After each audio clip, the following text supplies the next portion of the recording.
Bueno, pues buenas tardes a todos.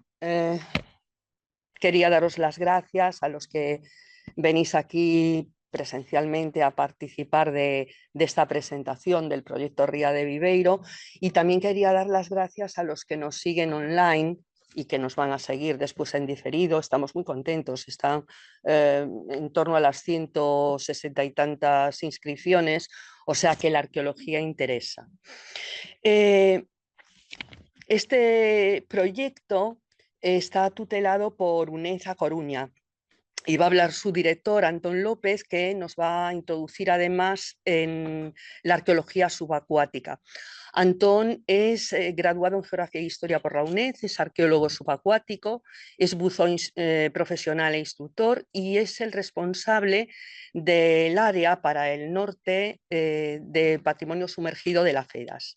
Y en la segunda parte nos va a hablar Carmen Álvarez, que es licenciada en Historia, es máster en métodos y técnicas de investigación y es investigadora predoctoral del Departamento de Prehistoria y Arqueología de nuestra facultad.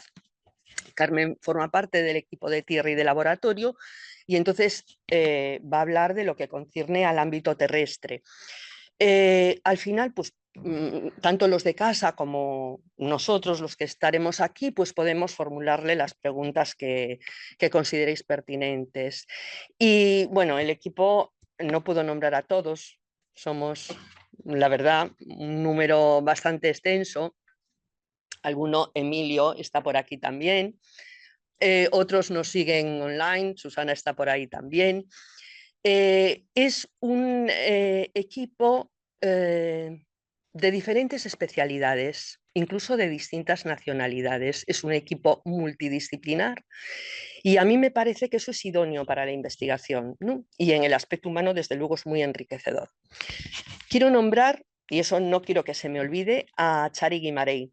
Chari Guimarey es codirectora del proyecto, también licenciada en Historia por la UNED, muy formada en subacuática y en otros campos, con estudios de posgrado, y ella lleva dado mucho también por este proyecto. Bueno, Antón nos va a contar cómo es el comienzo, cómo evoluciona, y me gustaría resaltar lo mucho que significa este proyecto para él, porque Antón lo crea, lo transforma, lo cuida, lo trabaja, lo sufre, es una buena parte de su vida. Antón piensa en un proyecto global que investigue científicamente y que elabore historia sobre Viveiro y su ría, una ría que ya también es un poco la nuestra, ¿no? Y en esta línea consigue que año tras año se celebren las jornadas de historia y arqueología marítima Ciudad de Viveiro. Ya van 7, esto no es fácil. Y bueno, ya dejo este rollo y antes de que empiecen mis compañeros, sí que quiero mostrar nuestro agradecimiento por parte de todos a Ana Novo, la actual directora del Centro Asociado de UNED A Coruña, por su interés en este proyecto y en su difusión. Y por su confianza en nuestro trabajo, porque desde su anterior cometido como secretaria general y coordinadora académica, Ana siempre confió mucho en el proyecto, como digo, y bueno, y nos animó y nos permite, nos da de alguna manera pues amparo académico, ¿no?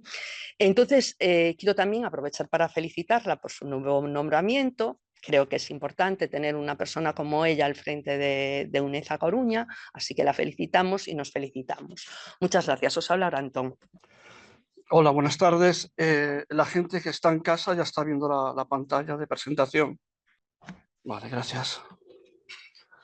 Hola, buenas tardes a los que estáis en casa y a los que estáis aquí presentes. Bueno, en la introducción que hizo María es similar a la que voy a hacer yo ahora mismo en cuanto a la primera diapositiva. Eh, Quería comentar una anécdota que estaba comentándole antes también a la directora. Y es que hace 15 años, aquí en la UNED de La Coruña, coincidimos un grupo de gente, talluditos ya, y que estudiábamos, si nos preguntaban, la respuesta era para ampliar conocimientos, sin más. No pensábamos ni en salidas laborales, no pensábamos en trabajar. en nuestra área de estudio. Sencillamente queríamos aprender más. Al final, pues, la cosa no fue así y este equipo, que lo forman 25 especialistas de diferentes áreas, un equipo multidisciplinar, como ha dicho María, la mitad fueron estudiantes de la UNED de Coruña. Es un dato que a mí me parece muy importante señalar, teniendo a vosotros aquí, más a los que están a otro lado de la pantalla, nunca hay que desechar opciones, ¿no? Y esto al final ha salido bien después de, obviamente, mucho sacrificio. El proyecto de Viveiro es heredero del proyecto Eterna, que es el que iniciamos desde la Federación Española de Actividades Subacuáticas, el Concello de Viveiro, en el año 2017. Era un proyecto que pretendía estudiar los pecios de la expedición cántabra en las 4 comunidades donde ha dejado rastro la escuadra. El tema fue evolucionando, ahora matizaremos el tema, para convertirse en el proyecto Ría de Viveiro. Cuando avanzamos al nuevo proyecto, cambiaron muchas cosas, ¿no? El proyecto es mucho más importante que aquel inicial y bueno, digamos que empezaron a trabajar con nosotros, a participar en nuestras investigaciones, personal de otras universidades. En concreto, el doctor Nicolás Fiardo, de la Universidad de Buenos Aires y del CEIMAR, es ahora uno de los miembros del equipo. Y en el año 2021, además, ha saltado algo. Bueno, aquí no está. Además, a través de la UCA, la Universidad de Cádiz, conseguimos la colaboración para el proyecto del laboratorio del CEIMAR para el análisis de materiales. Y el año pasado el año pasado, que se hizo efectivo este año, se firmó un convenio de colaboración para formar a los alumnos del Máster de Arqueología Subacuática de la Universidad de Cádiz y este año en concreto hemos recibido 4 alumnos, 3 de máster, 1 de doctorado, 2 en prácticas curriculares y 2 extracurriculares. Todo esto conforma lo que es el equipo de investigación a día de hoy. Verán que hay un círculo azul, que es la Asociación Lembranza. La Asociación Lembranza fue la que creamos los alumnos de aquí de la UNED, que dimos el paso a crear este proyecto un poco, para tener, digamos, para existir jurídicamente a la hora de gestionar documentación, pedir ayudas y demás, es muy importante. Y bueno, vamos a empezar, que por cierto, perdón.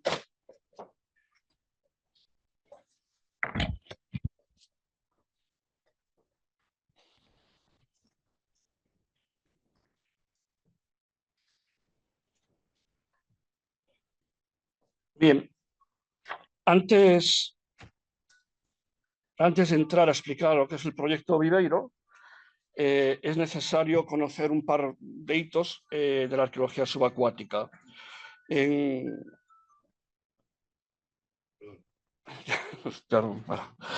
Bueno, en esta foto vemos en blanco y negro al arqueólogo italiano Nilo Lamborghia y en color al arqueólogo George Bass. Son muy importantes sus aportaciones a la arqueología subacuática para conocer el punto en el que está el proyecto Ría de Viveiro.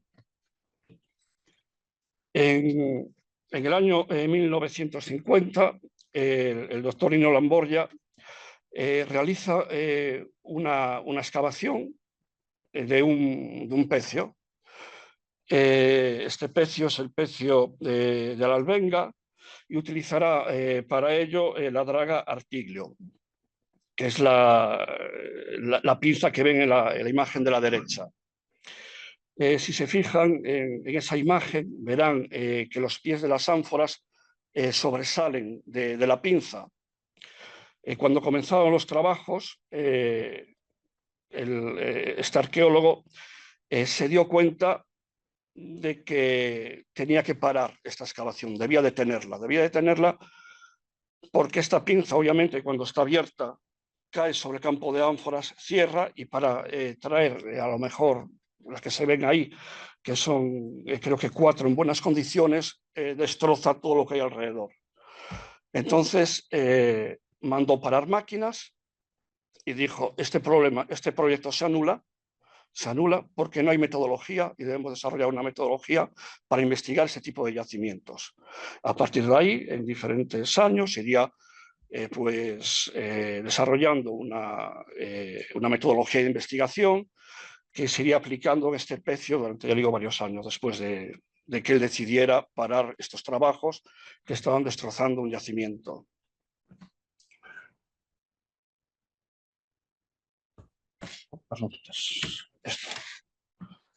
En el caso de Jorbass, nos venimos un poco pues, más arriba, al año 1960, que ya excava con una metodología específica el pecio Yesiada 1 y establece por primera vez la importancia de estudiar el barco en conjunto con su cargamento.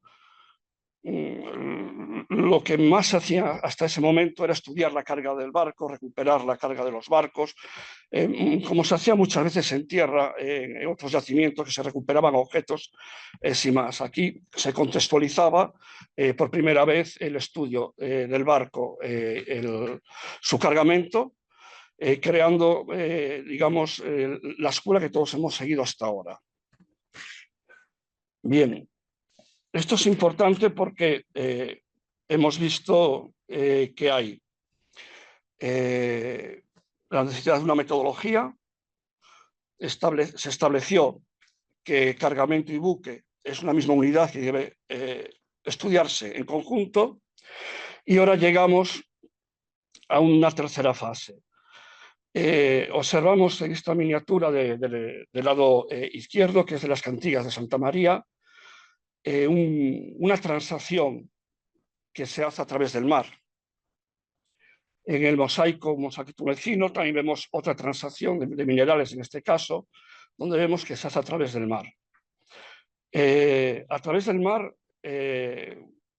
durante muchos siglos, fue la manera más rápida en la dispersión o la circulación de mercancías, de la guerra, de las ideas, del conocimiento de lugares remotos a partir de unos extraños que llegaban en sus barcos. Entonces, lo que propone el proyecto Ría de Viveiro es estudiar la evolución del entorno de la ría a través del mar, por lo cual ya no solamente se van a estudiar los pecios, sino aquellas estructuras que se construyeron para auxiliar la navegación, astilleros, puertos y luego medios de explotación, como son las cetáreas, como son digamos, los establecimientos de salazón. Entonces, el proyecto, esta tercera evolución, lo que pretende es estudiar el espacio que juntaría tierra y mar y saber, o sea, conocer su desarrollo a través de estas vías marítimas, ¿no? A día de hoy, con esta filosofía, se están desarrollando 3 proyectos en España. Uno es el de Portichol, en Alicante, en el Mediterráneo. Otro es el proyecto Heracles, que desarrolla la UCA en el Atlántico. Y luego en el Cantábrico está el proyecto Ría de Viveiro. En estos momentos son los proyectos que continúan esta senda de investigación.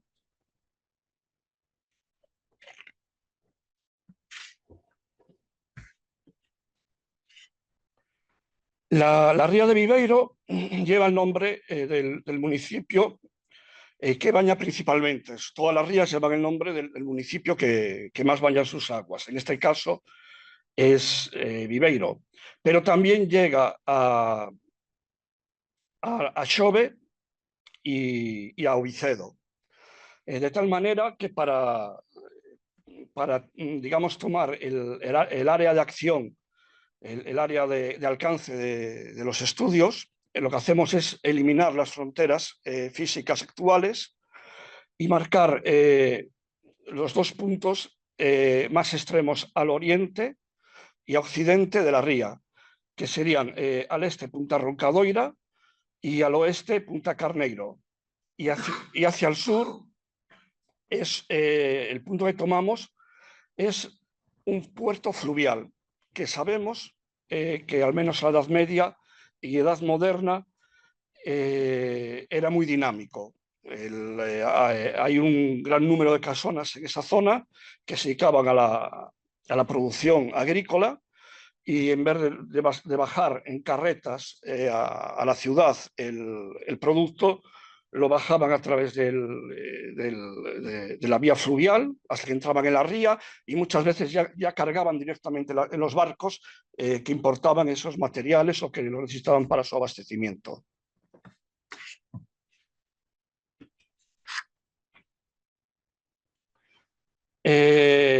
Bien, es muy importante para un proyecto como este tener en cuenta varios factores. Es además muy importante. Los que estudiamos EGB, en aquel momento, cuando estudiábamos geografía, nos explicaban que había unas costas en inmersión y otras costas en emersión. Bien, Galicia, la costa gallega sufre una transgresión. Cada año el nivel del mar sube una media de entre 3 y 3,5 milímetros.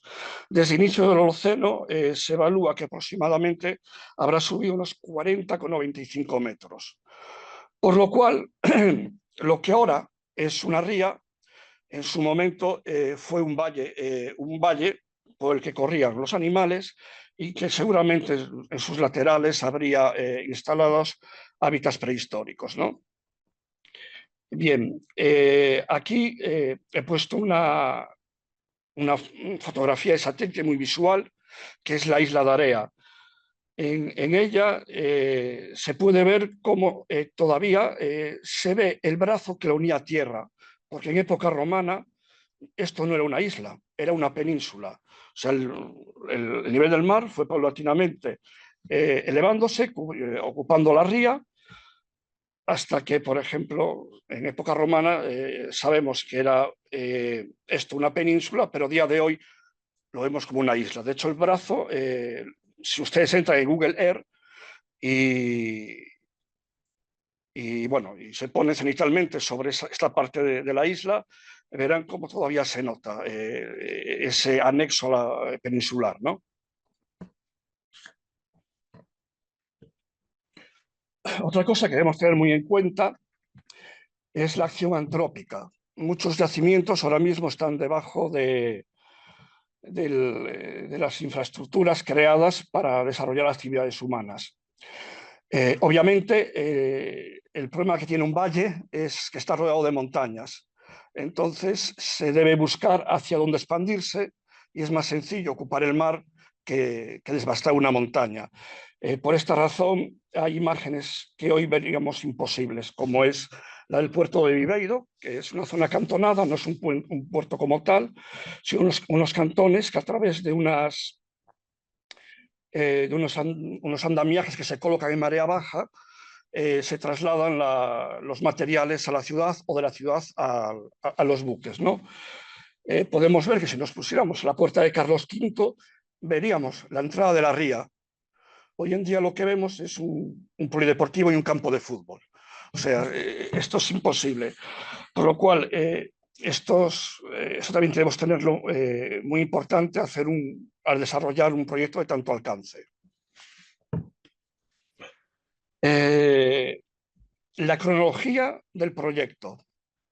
La cronología del proyecto la marcará lo que es la carta arqueológica de la que hablaremos ahora mismo, ¿no?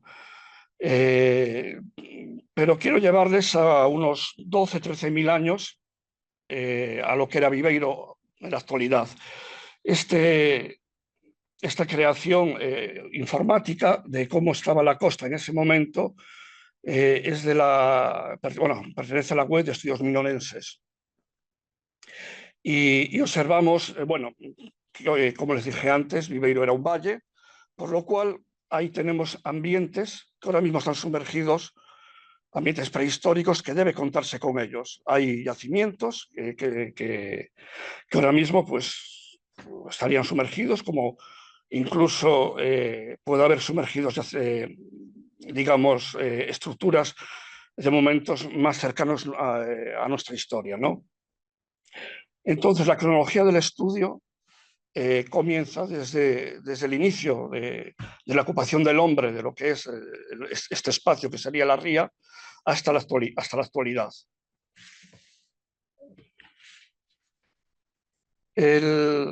Como les había comentado,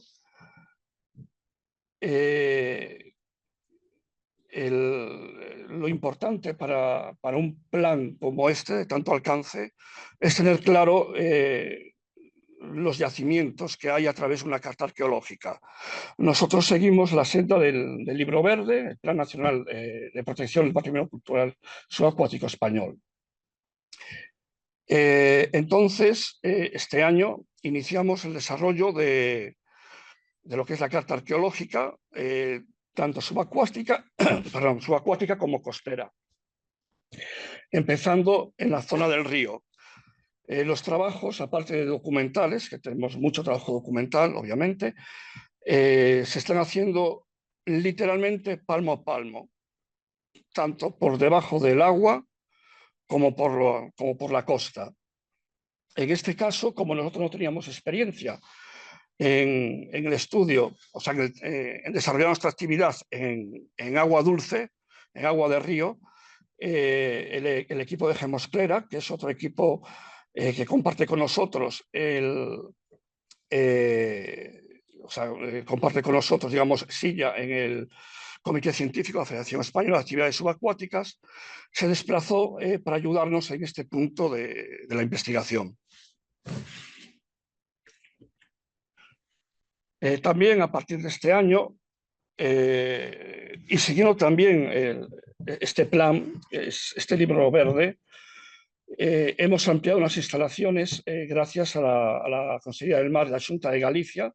Son instalaciones que están en las naves de guardacostas, nos han dejado unos espacios muy, muy amplios, donde tenemos el laboratorio, tenemos un área de almacenamiento, tenemos un taller, tenemos un área de gestión, una biblioteca. No son solamente estos espacios que ven, son más espacios, no podríamos ponerlos todos en la diapositiva.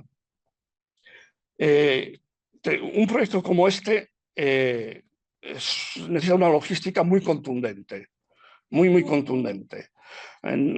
Una excavación normal de un día nuestro de trabajo moviliza 2 embarcaciones, moviliza un compresor de aire, moviliza una succionadora, moviliza al menos 18 botellas, los equipos autónomos de cada persona del equipo, que aparte, cada vez que finaliza la actividad, hay que endulzar, hacer mantenimiento y reparar todas aquellas incidencias que haya tenido para el día siguiente.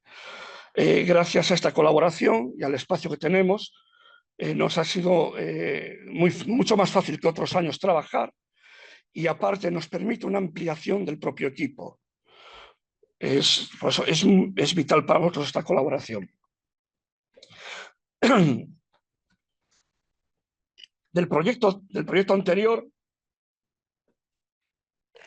que es el proyecto Terna, que empezó en el año 17 y que en el año 22 es sustituido por el proyecto Ría de Viveiro.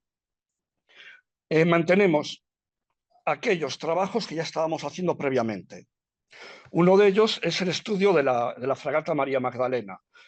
Históricamente es una de las fragatas míticas de la historia de nuestra Armada. A lo largo de 37 años de servicio participó en en todas las campañas bélicas que sostuvo la corona entre 1773 y 1810, que no fueron pocas. Ha estado integrada en las divisiones de Gravina y de Córdoba. Fue un verdadero látigo de la piratería. El número de capturas de corsarios y piratas por esta fragata se suman por decenas, tanto en el Mediterráneo como en el Atlántico europeo o el Atlántico americano. Participó en varias misiones secretas, participó en el sitio de Gibraltar. Tofiño realizó a bordo de ella el primer atlas marítimo de las costas españolas. Y como no tenía otra forma de ser, desgraciadamente terminó sus días de una manera que evitaría que la historia se olvidara de ella, que fue cuando una galerna sorprende a la expedición cántabra en la ría de Viveiro, causando el naufragio de esta fragata que se llevó con ella más de 500 almas, siendo una de las mayores catástrofes marítimas de la costa española. O sea, de por sí, a nivel histórico, es apasionante conocer todas las aventuras de esta fragata. Pero aparte, hay otra cosa que lo hace especial y es a nivel arqueológico. A nivel arqueológico, estamos hablando de una fragata del sistema francés, aparte de un sistema puro francés, no mixto, que se introduce tras la Guerra de los 7 años. La corona trae a un ingeniero naval, que es Gautier, que empieza a construir, o sea, diseñar buques y construir buques para la Armada, tanto buques mayores como navíos, como fragatas. Pero el tema de las fragatas se resistía mucho. Prácticamente todas las fragatas que construyó antes de la fragata Magdalena fueron defectuosas, y hablamos de más de 10 fragatas. Los oficiales se quejaban que no podían combatir y maniobrar al mismo tiempo, que tenían que decidir hacer una cosa y otra, que a cierta velocidad, ciertos números de velocidad, metía agua, que eran inestables. De hecho, algunas de las fragatas anteriores a la Magdalena terminaron la vida siendo buques civiles, buques de carga civiles, porque no servían para el combate. En estos momentos, en el año 1773, Gautier se encuentra en el arsenal de Ferrol, que todos les suena, está aquí cerquita, aquí al lado, en los astilleros de Esteiro, desarrollando un programa de urcas afragatadas. Estaba construyendo 4 urcas afragatadas. Cuando las quejas a la corona fueron de tal peso que decidió que una de esas urcas afragatadas iba a convertirla en una fragata y aplicar aquellas mejoras de las que se estaban quejando los oficiales de la Armada Española. Esto además se pudo demostrar a través de la arqueología, porque algunas de esas, digamos, de esos escritos de protesta que mencionaban, algunas puntualizaciones, hemos visto cómo están corregidas en el yacimiento, el yacimiento arqueológico a día de hoy. Si cabe, además de la importancia de ser una primera de serie, a partir de esta fragata, las siguientes fragatas se enviarían en ella para ser construidas. En los años 80 sufrió una gran modificación. O sea, se votó como buque de 6ª clase y pasó, después de una obra muy grande, a buque de 5ª clase. Lo cual todavía aumenta, digamos, el interés por el estudio de este pecio, que además es la única fragata del estilo francés que se está estudiando hoy en día. Esto que están viendo aquí es el área de trabajo en el yacimiento arqueológico. Como ven, el estado de conservación es espectacular. Había un problema hace unos años, que era que apenas se veían restos de la fragata. Y sucedió que tras unas obras en el puerto, lo que le estaba comentando antes, unas obras en el puerto afectaron a la hidrodinámica de la ría, provocando un cambio de corrientes. Ese cambio de corrientes fue quitando, horadando arena de la zona donde está la fragata María Magdalena para trasladarla mar adentro. Entonces, cuando se hizo hicimos un control arqueológico en el año 2017, en colaboración con la Armada, vimos que había mucho más buque del que se había documentado previamente. Y fue lo que nos animó a continuar el estudio del buque. Aquí podemos diferenciar, bueno, ya ven, VG, indican estructuras navales, ¿no? La V son las varengas, el AG marcan genoles. Ven que está el filtro de la bomba in situ, que es también el único buque de esta época que has estudiado que mantiene el filtro de la bomba in situ. Y bueno, esta es la zona, el área de trabajo en la que estamos desarrollando nuestra actividad en estos momentos. Más pormenorizadamente, quería traer estas dos fotos. Si se fijan en la foto de la izquierda, verán entre Genol y Varenga una clara donde se ve el foro exterior. Si se fijan bien, está intacto. No tiene ningún daño. Parece que se ha hundido el barco prácticamente hace unos días. Esto se debe a la estratificación en la que se encuentra el yacimiento, que es el lado izquierdo de la ría, que es diferente al lado derecho. Son estratos diferentes los que los componen. Aquí hay una leve capa de arena y bajo esa leve capa de arena hay una gran capa de lodo. Ese lodo ha mantenido en estado anaeróbico estas piezas y gracias a ello han llegado hasta nuestros días y estamos pudiendo documentarlas. Y ya les digo muy gratamente porque jamás hemos pensado en nuestros inicios que pudiera haber tantos restos de este yacimiento. Digamos que la quilla, este año hemos medido la prolongación que tiene, tanto la que está en la excavación como la que todavía no hemos excavado, y sobrepasa los 30 metros. O sea, lo que todavía nos podemos encontrar en esta fragata puede ser impresionante. Lo otro es un filtro de la bomba de achique de la Sentina. Es la primera que se documenta in situ, es una bomba de cobre. Está hecha de cobre. También heredamos del proyecto anterior el estudio del pecio Viveiro I, que es un pecio de principios del siglo XVII, un pecio de un buque oceánico, al que parecen estas imágenes. Iba armado con un número de cañones que aún no hemos concretado. Sabemos que al menos hay 5 de gran tamaño, más un falconete. Y bueno, en él encontramos un astrolabio que se pudo documentar, lo cual hace muy especial a este pecio. A día de hoy hay documentados tan solo 112 astrolabios en todo el mundo. Y por darles un dato, escuadras atlánticas que cruzaban el Atlántico con 30 o 40 barcos, en muchas ocasiones solo 2 disponían de astrolabio, que eran los que se ocupaban de guiar la expedición.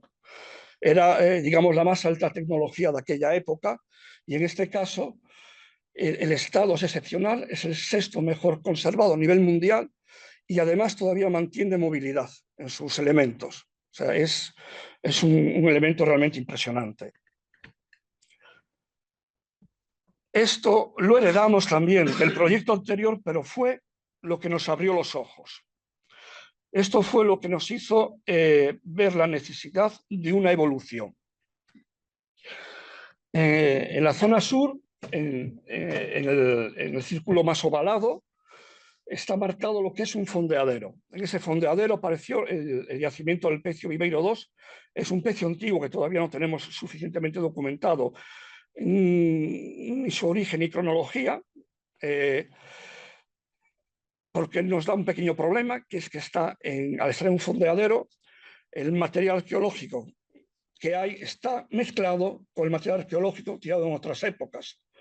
Entonces esperamos el año que viene a ver si a través de una trinchera central podemos acceder al pecio, y su estructura, su arquitectura naval nos da más pista de la que nos dan los materiales, porque ya les digo, están muy mezclados.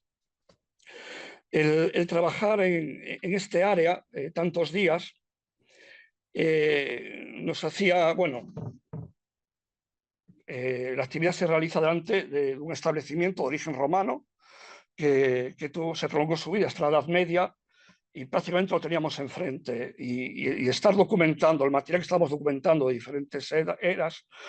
De hecho, hay documentado material desde época romana hasta la actualidad, con, digamos, índices superiores de aparición de material de época romana, bajo medieval y de época moderna en concreto, ¿no? Son esos puntos que ven ahí y otros puntos que se le sumarán al mapa después de la campaña de este año.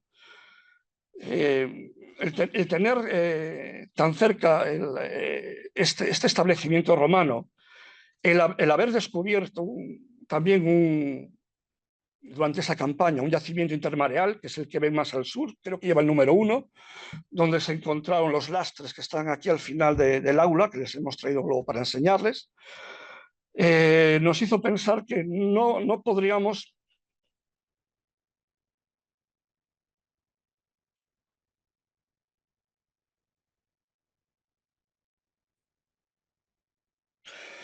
No, acá hay un mensaje aquí de uno desde casa, de un compañero de más desde casa. Entonces, meditando y con este mapa sobre la mesa en su día, veíamos que teníamos que llegar más lejos. No podíamos quedarnos en el estudio del yacimiento, porque estábamos viendo que todos los materiales que estábamos sacando tenían relación directa con aquello que nos daba arqueológicamente los yacimientos de la costa, además. Y fue cuando nació el proyecto Ría de Viveiro. Estudiar en conjunto tanto los yacimientos subacuáticos con los yacimientos costeros. Para ello, digamos que se crea un segundo equipo, que es un equipo terrestre, que es el que aquí mismo hay personal que pertenece a él, que es María Loira, que es Carmen y Emilio, que van a trabajar estos yacimientos relacionados con el mar, pero que están en tierra. El tema es muy curioso, además, si se fija en la distribución de este mapa, por la concentración de yacimientos arqueológicos de forma continua, ¿no? Tenemos el fondeadero con el resto de todos los yacimientos, tenemos el yacimiento arqueológico de Area, que sabemos que como mínimo se utilizó desde época romana hasta la Edad Media.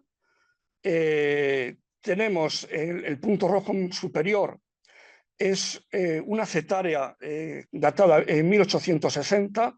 Tenemos el pecio Viveiro I de principios del siglo XVII. Tenemos el pecio Viveiro III y continuamente estamos sacando materiales.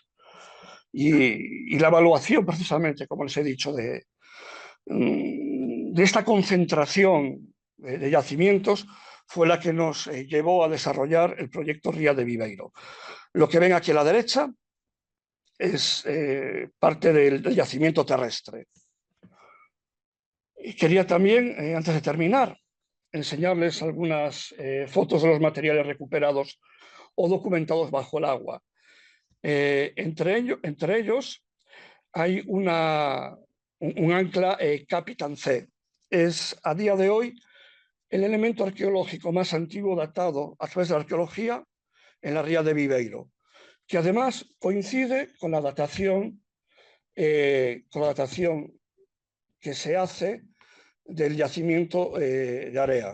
Serían paralelos cronológicamente.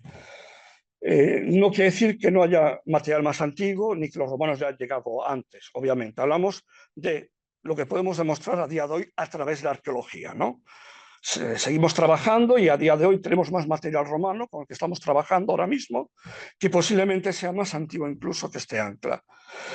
Podemos observar también un molino, lo que hay ahí arriba, la foto superior con con la regleta.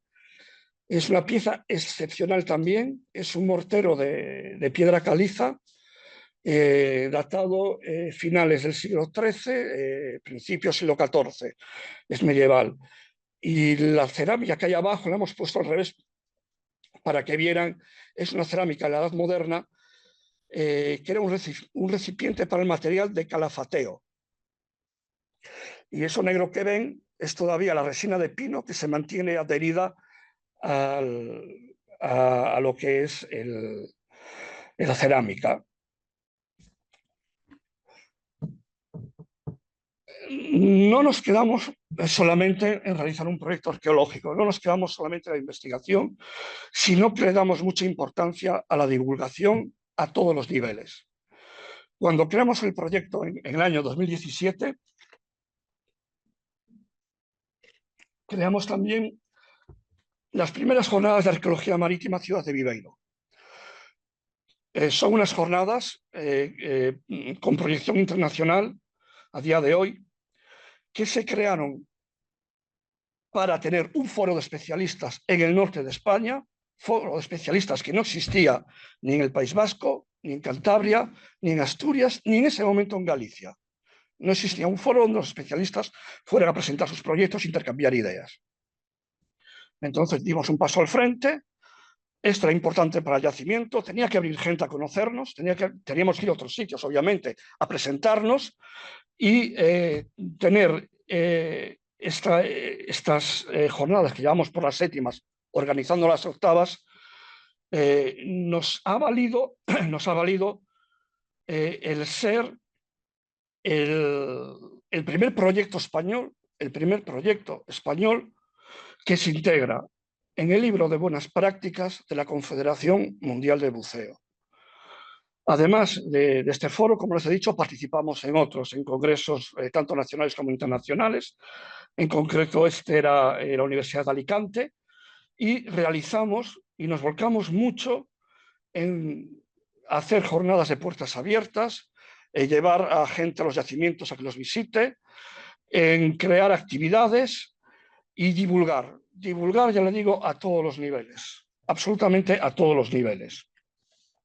Al punto que en colaboración con el Museo de Mar de Galicia estamos creando una exposición, que sea una exposición itinerante, que contará con elementos divulgativos, además de material arqueológico, que es este que están viendo aquí, es, digamos, el primer paso, que es lo que les hemos traído también aquí al aula, que pueden ver luego al final. Es el primer paso, o sea, realmente el proyecto lo alcanza todo, es un proyecto muy ambicioso. El proyecto está creado para ser completado en 30 años, no es algo que empecemos a hacer ahora y que vayamos a terminar nosotros, no, lo tendrá que heredar otra generación, y el objetivo es conocer íntegramente la historia de un territorio desde su principio hasta su final. Esto es complicado de hacer, solo está a mano de grandes entidades como universidades. Necesita de mucho esfuerzo, de mucho personal muy comprometido, y esto lo hemos logrado precisamente gracias al último que he nombrado, que es personal comprometido. Un equipo de 25 especialistas, de los que 12 son alumnos o fueron alumnos de este centro, además.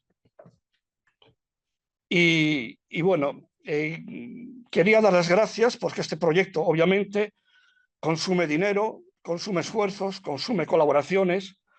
Quería agradecer a la Federación Española de Actividades Subacuáticas, que aparte represento, y al Concello de Viveiro, en su día, haber dado el paso que se dio para llevar adelante este proyecto. He de decir que se presentaron proyectos en todo el norte de España y solo 2 encontraron apoyo institucional, este fue uno, y gracias a ello pudo salir adelante.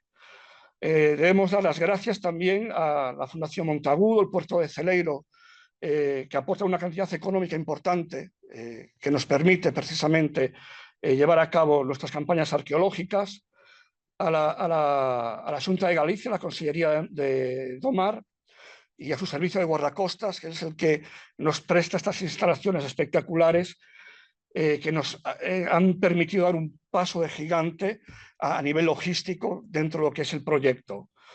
A la Armada Española, que siempre ha estado ahí para echar una mano, a golpe de teléfono, tenemos teléfono rojo con la Armada, levantamos el teléfono y los tenemos para lo que sea necesario, siempre han estado con nosotros también. Al Club Mergullo Viveiro, que es el que nos da apoyo logístico también desde el principio, desde ese momento que no tenemos nada, hasta ahora que sí tenemos ya, digamos, una logística bien preparada.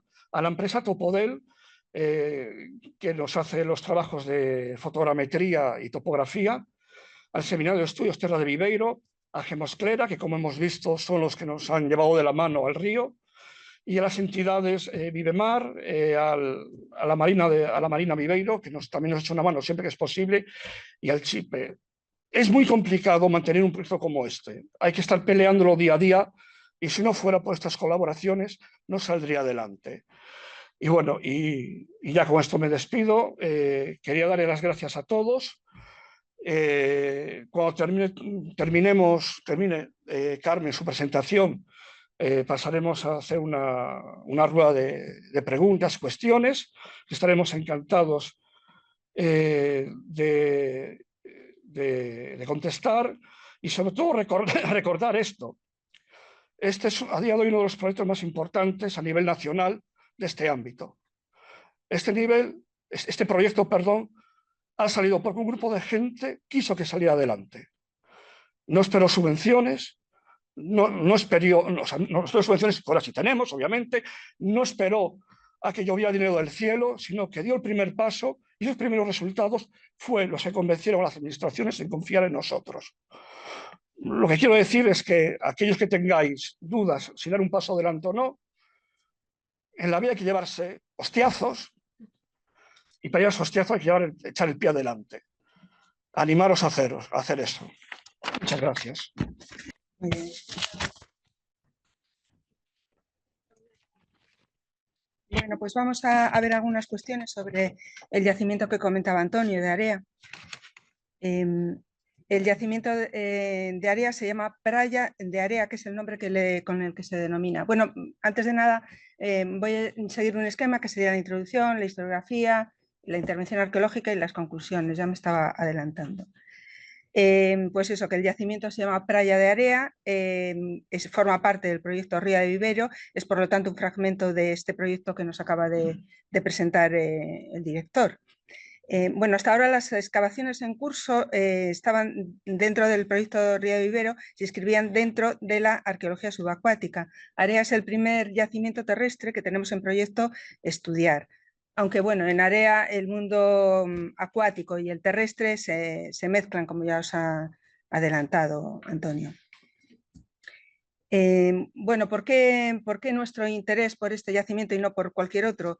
Pues por un lado porque ha sido intervenido y los resultados confirman la importancia del yacimiento. Por otra parte, a lo largo de la historia de Viveiro las referencias sobre un asentamiento en este lugar son constantes, de tal modo que se llega a mezclar la realidad con el mito, ¿no? Con los materiales que van surgiendo, se mezcla con las ciudades asolagadas, en fin. Y por otra parte, la situación estratégica, como también ha mencionado Antonio, ¿no? Próximo a la desembocadura de la ría, que es también una cuestión a tener en cuenta. En fin, que parece que todo confluye en Area para activar el interés arqueológico sobre este yacimiento. El asentamiento se localiza en el Ayuntamiento de Viveiro, la parroquia de San Xián de Faro y el lugar de Aguadoce. Se encuentra al sur del Monte Faro, que es una playa que se encuentra aquí en esta zona, y tiene una orientación norte-sur. Es un yacimiento costero situado a 2 metros sobre el nivel del mar. Bueno, este sería la playa y el yacimiento está por aquí. Y los restos, bueno, se encuentran debajo de la arena y de las dunas. Bien, a continuación, si me funciona esto, bien. Vamos a realizar un breve repaso sobre las noticias y la historiografía que ha generado este yacimiento. La primera referencia escrita que tenemos la debemos al padre Flórez, quien en su Historia Sagrada, en el año 1764, recoge la noticia según la cual el rey Alfonso III concedió al obispo de Mondoñedo en el año 877 la villa medieval de Arenas, situada junto al Monte Faro, o sea que por lo menos en ese momento ahí había una población. Más tarde, en el siglo XIX, Pascual Madoz, en el volumen 8 del diccionario, relata la aparición de restos antiguos, entre ellos una calle empedrada en el pantano de Carrucedo, próximo a Area, y lugar en el que la leyenda sitúa Estabañón o Lebañón, cuyos habitantes, decían, se dedicaban a la caza de la ballena. Madoz, continúa diciendo, siempre según consta en los archivos de Viveiro, es decir, él tampoco se inventa nada, que este pueblo acabó sumergido bajo las aguas por causas que se desconocen. En este sentido, y en relación con el mito de las ciudades asolagadas tan en boga en el siglo XIX, diferentes autores, como estos dos que tenemos aquí, como Manuel Murguía y Manuel Amor, se refieren a la villa de Estabañón o Lebañón como ciudades sumergidas y bueno, relacionan la existencia de palafitos prehistóricos en esta zona, que también estaría asociada a este tipo de leyendas.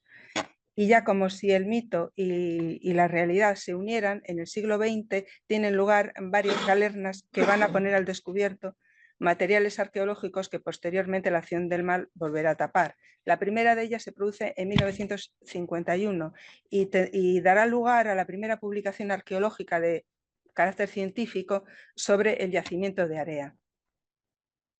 Los materiales arqueológicos que quedarán al descubierto tras la galerna serán estudiados por Manuel Vázquez Seijas, que era el director del Museo Provincial de Lugo.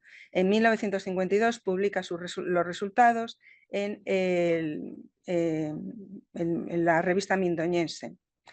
Seijas, atendiendo a los materiales estudiados, concluye que en Area hubo en época romana una factoría de salazón.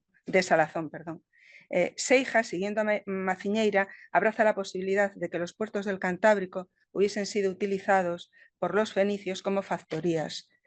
Bueno, se basa en esto porque apareció una moneda acuñada en Gades. Bien, y ya en los años siguientes, los cronistas oficiales de Viveiro, sobre todo Chao Espina, recogen todas las noticias sobre el yacimiento desde la prehistoria hasta la actualidad, con lo cual llevan el poblamiento de la zona desde el Neolítico hasta la actualidad. Por otro lado, también empiezan a ser ya abundantes los trabajos de carácter científico que se publican en los que se menciona el yacimiento de Area cuando se trata del tema de la romanización en el Cantábrico. En cuanto a la tipología del yacimiento, una parte de la historiografía se limita a seguir a Seijas y sin aportar ningún otro dato a mayores. Sin embargo, otros investigadores han aportado una visión nueva a concluir en sus estudios pues o bien que se trataba de una villa romana, caso de Naveiro, López y Pérez Losada, o bien también aportando datos e integrando Area en un contexto más amplio, han concluido que efectivamente se trata de una factoría de salazón, poniendo el yacimiento de Area en relación con otras factorías excavadas en la costa, como son la de Burela y la de Gijón. Que en este caso defiende Carmen Fernández Ochoa y Morillo Cerdán. De esta forma, bueno, pues se ha dinamizado un poco el debate, ¿no? Y ya en 1996 la construcción del paseo marítimo pone al descubierto materiales de conchas y peces. El análisis de las cerámicas que contenían estos residuos dan una cronología del 14 al 15. Con lo cual este yacimiento estaba activo en ese momento. Estos restos serán estudiados por un equipo de la Universidad de León y sus resultados publicados en la revista Férvedes del Museo de Prehistoria de Villalba. Este será, por lo tanto, un trabajo en el que solo se habla de Area, es decir, ya no es una mención en un trabajo general. En el año 2000, Novo Guisán publica un trabajo historiográfico en el que, bueno, pues tiene en cuenta todo lo publicado sobre Area, incluida la parte de mitología, y hace un análisis sobre todo ello, ¿no? Y en el 2008, tras excavar el yacimiento en el 2007 Emilio Ramil González publica también en Fervedes los resultados de este trabajo. Y ya, bueno, pues nada, por último, señalar también el interés de la prensa, ¿no? por el devenir y las vicisitudes que pasó, que también fueron algunas. Y ya nada, pues hasta aquí hemos realizado una síntesis. Ahora vamos a empezar sobre la historiografía. Y ahora vamos a ver un poquito bueno, la intervención arqueológica del yacimiento. Previamente a este trabajo de arqueología, en 1986 se realiza una prospección para el inventario del patrimonio arqueológico de Galicia, realizada por la Dirección Xeral de Patrimonio de la Xunta, y en esta prospección se observan restos arquitectónicos en un corte del terreno y en el talud del Arenal. Pero no será hasta el 2007 cuando la Dirección Xeral de Patrimonio dé luz verde para excavar, para hacer una prospección ya intensa. El director de la excavación es el arqueólogo Emilio Ramil González, y en el proyecto se realizarán 8 catas con el fin de caracterizar y delimitar el yacimiento para su futura protección. El yacimiento está, bueno, es que desde aquí no se ve muy bien, pero está delimitado por un lado por el paseo marítimo, por el otro por el Arenal. El yacimiento está como por aquí aproximadamente. Al sur está el riachuelo que acaba en el mar, y también por aquí está la zona urbanizada, ¿no? El yacimiento está por esta zona. Bueno, sería esto. Y bueno, la superficie total afectada fueron de 4.000 metros cuadrados, y la superficie total excavada son 67 metros cuadrados, que serían las 8 catas que se realizan de 3×3, 7 de ellas, y de 2×2 la primera que se hizo. Bien, todos estos sondeos han dado resultados positivos, salvo la primera cata, que era demasiado pequeña y no pudieron profundizar porque se derrumbaba. Entonces, hay 2 catas que no se ha podido llegar al nivel romano debido a la potencia del nivel medieval, pero hay restos romanos debajo.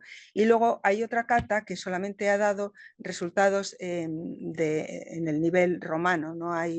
Que es la zona que está en el talud, ya en la zona del Arenal, prácticamente.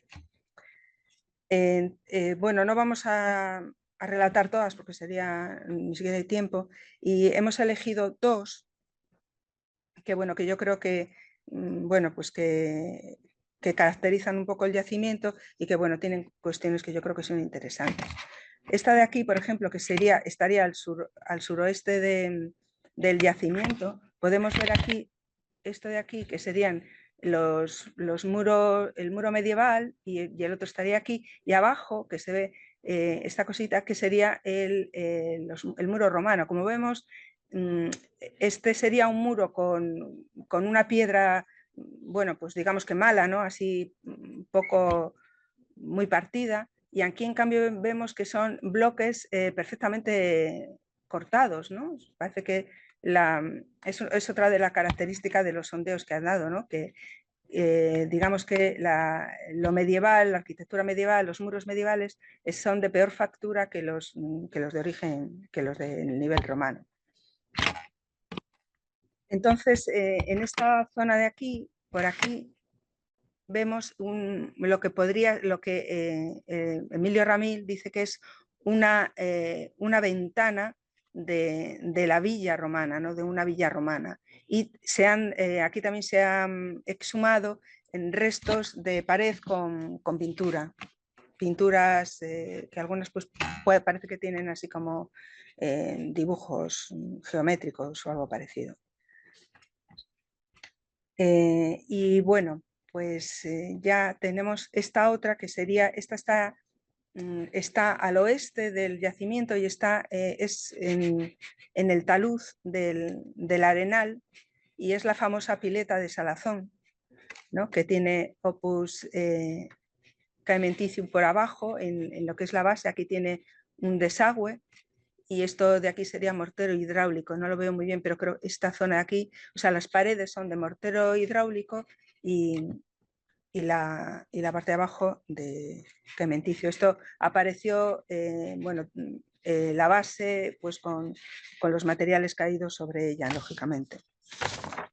Esta sería la pileta de salazón, ¿no? O sea, formada, como hemos dicho, con mortero hidráulico y opus camenticio. En los materiales, el fondo tiene el desagüe este que hemos visto aquí.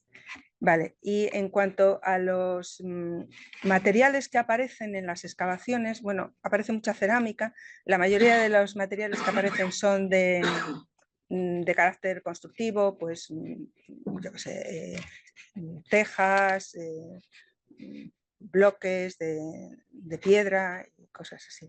Esta de aquí sería aparecido en el nivel medieval, es una jarra.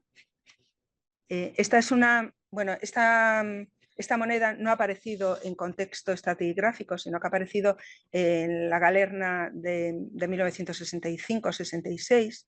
Es una moneda romana que está datada en el siglo III. La estudia Chao Espiñeira. Y bueno, ya digo, ha aparecido en el arenal, en la zona intermareal. Después tenemos esta moneda, que esta sí ha aparecido en contexto arqueológico en el yacimiento, en la zona, en el nivel medieval, y está datada, han aparecido dos monedas, perdón, de los Países Bajos, una del siglo XIII y otra del siglo XIV, perdón. Y bueno, pues bueno, son significativos, también importantes los restos de pintura, porque nos indican que, bueno, pues que puede tratarse precisamente de una construcción residencial romana. Por otra parte, los restos de molusco que hemos dicho anteriormente que habían aparecido nos dan también una idea de qué se componía la dieta en época medieval y también de un posible comercio de esta zona, ¿no? Y ya finalmente, en cuanto a la excavación, el arqueólogo que la dirige concluye que se trata de una villa romana tardía sobre la que se asienta un poblado medieval. La cronología la sitúa entre los siglos III a XIV y estamos, por lo tanto, quiero decir, una continuación del poblamiento, una característica de estas catas que se han hecho es que siempre, lógicamente, aparece el material medieval sobre el romano, y el material medieval suele ser de peor factura, o sea, es siempre de peor factura que el romano, ¿no? Y bueno, los materiales que han aparecido, como también nos ha apuntado Antonio antes, no han aparecido solamente en las excavaciones, sino que aparecen en esta zona intermareal, donde aparecen diferentes, bueno, esto es una rueda una muela de un molino, este es un ladrillo, aparecen muchos materiales que están todavía sin estudiar. Hay que tener en cuenta también, como ha dicho Antonio, que bueno, según un estudio de la Universidad de Coruña, el mar ha subido 2 metros desde el año 500 después de Cristo, ¿no? Por lo tanto, pues bueno, creemos que realmente el establecimiento romano es muy posible que esté en el arenal, ¿no? O en una zona ya intermareal. Además de esto, en las calas próximas a este yacimiento, yendo hacia el norte, se han encontrado también muros romanos y aparecen materiales en diferentes puntos próximos al área, ¿no? Por lo tanto, no sabemos muy bien de qué estamos hablando. Si estamos hablando de un establecimiento concreto, si es una cosa más grande, bueno, habrá que verlo, ¿no? Bueno, nosotros creemos que es necesario excavar el yacimiento en área para determinar con exactitud las tipologías de las estructuras, saber la tipología de la pila, la posible villa, si la pila y la villa son contemporáneas, porque hay en alguna cata que parece que debajo del muro romano hay más muros, más piedras o sea, derrumbadas, ¿no? No se sabe muy bien lo que hay. Y creemos además que esto podría hacer que se pusiera en valor el yacimiento, que es un viejo proyecto que nunca llegó a ejecutarse. Bueno, y ya para terminar, esto todavía está en estudio y son unos apuntes, ¿no? Pero me gustaría que no consideráramos Area como un espacio aislado, ¿no? Sino que lo consideráramos un establecimiento que se relaciona con su entorno y que forma parte de un mundo mucho más amplio. Esto forma parte del proyecto Ría de Viveiro y lo que vamos a estudiar es lo que se encuentra aquí, pero además forma parte de toda la costa cantábrica, bueno, que tiene unas características y que tiene, bueno, las estrellitas rojas son yacimientos teóricamente, bueno, romanos, según la Xunta están catalogados como romanos. Estos son dos minas que, bueno, también las sitúa en época romana, no sé si estará así. Los triangulitos verdes son yacimientos claramente romanizados, perdón, castros claramente romanizados, y en el resto se han encontrado materiales, pero están sin estudiar, no sabemos lo que es. Bueno, aquí hay muchísimo castro, mucho, pero bueno, está todo sin estudiar, por lo tanto no sabemos. O sea, lo que me gustaría es que entendiéramos que esto es un territorio en el que aquí, bueno, pues había muchos establecimientos, probablemente más de los que hay aquí, y que, bueno, pues tenían relación. Aquí, por ejemplo, se ha encontrado un ara de un vial, de los dioses viales, ¿no? Por lo tanto, probablemente hasta aquí llegaría una vía romana, un camino, y esa ara, bueno, pues parece que hay un yacimiento en esa zona. Lo que pasa es que está sin excavar, no sabemos lo que es, pero parece que el ara proviene de ese entorno, ¿no? Y nada más, pues hasta aquí he llegado.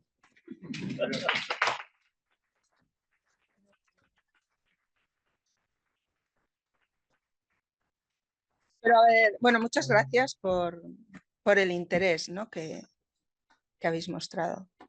No sabíamos que interesaba tanto.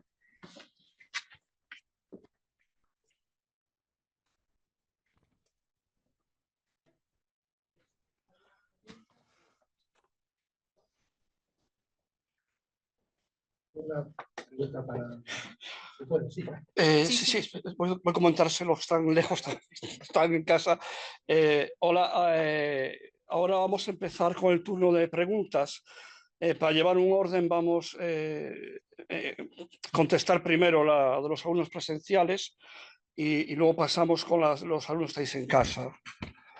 Así que... Yo una pregunta y una utopía. La pregunta versa sobre cuando has dicho la cronología de la fragata, que llegaba desde 1770 hasta 73.810. Entonces quiere decir eso que esa fragata pudo haber participado en batallas navales tan importantes en esto de España como Trafalgar. En la de Trafalgar no participó. En esa sabemos que no estuvo. Sí, pero el expediente de esta fragata es espectacular, realmente espectacular. Y sí. Y recuerdo que una vez también di una charla sobre los marinos que sirvieron en esa fragata. Porque hay muchos que fueron... terminaron su vida con grandes cargos en la política, en las artes, ¿cómo diría yo? En la ciencia, en muchos aspectos, ¿no?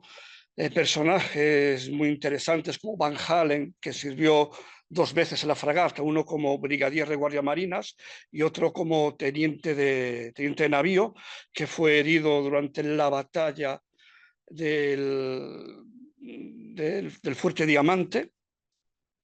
esto además tiene una historia rocambolesca porque se llevaba mal con Fernando VII y acabó siendo general de la caballería cosaca del zar. O sea, digamos que hay unos marinos que sirven en esta fragata que dejan su impronta en la historia de España, ya no de la Armada, sino en la historia de España. La utopía era, como comentaste, es que el estado del pecio es muy bueno. Sí. La conservación es muy buena. Y yo estaba ya barrenando y pensando en el Museo Vasa de Estocolmo. No sé hasta qué punto sería posible una utilización del pecio para llevarlo a tierra de uso museístico, con todo el atractivo turístico que eso podría suponer. Yo abogaría más por la conservación in situ, en preocuparnos porque no se pierda, porque debido al efecto precisamente de la alteración de la hidrodinámica de la ría, se va a perder, porque la capa que lo protegía en un estado anaeróbico está desapareciendo y es muy complicado sustituirla. Nosotros de año en año lo que descubrimos lo cubrimos y aparece descubierto eso y todavía más. Pero es el efecto de zapa que está haciendo. Tiene los días contados.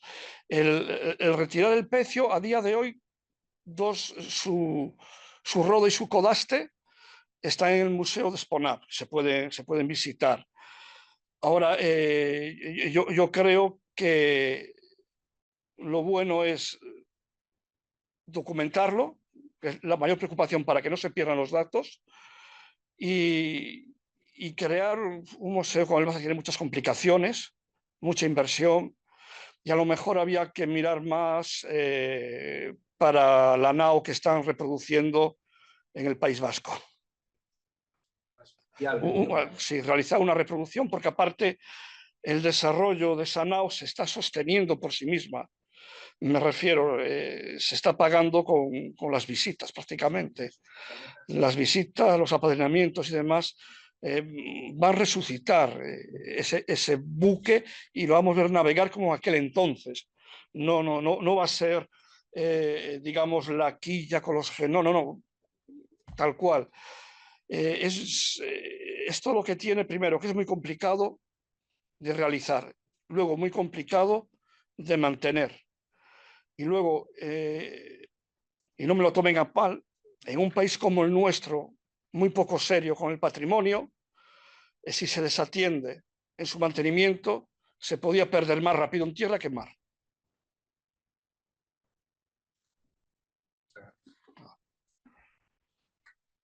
¿Sí?